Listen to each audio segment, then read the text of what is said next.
पहिले पहिले हम गवनवा यैनी पियवा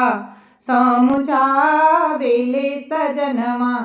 समुझावेले सजनवा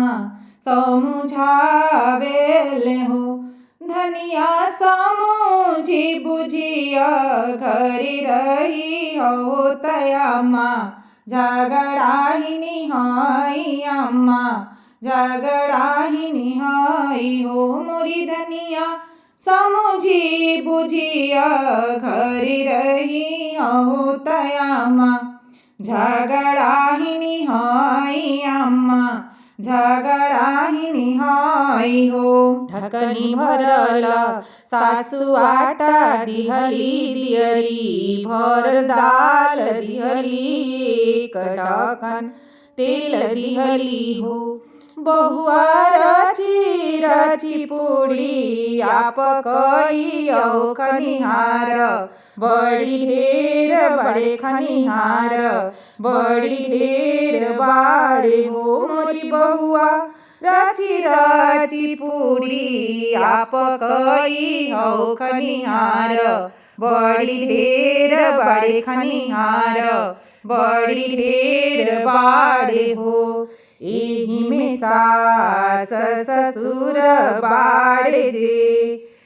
जेठानी बाड़े ननदी देवरा बाड़े गैया चरवा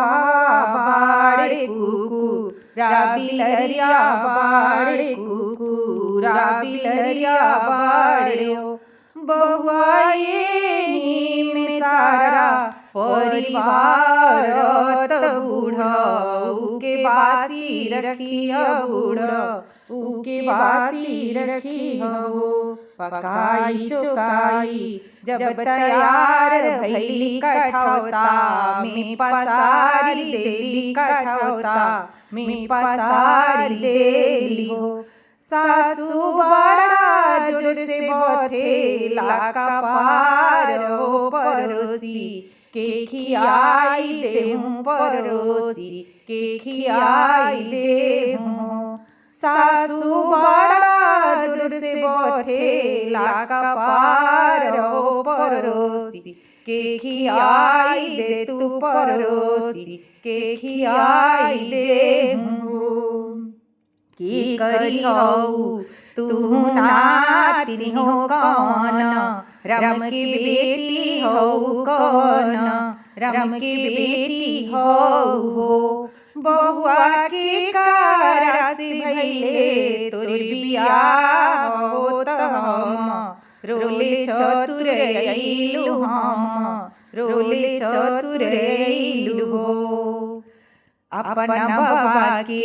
हम नातिनी हई अपना पापा जी के बेटी हई अपना पापा जी के बेटी हई हो मोरी सासू तोहरे ही बेटा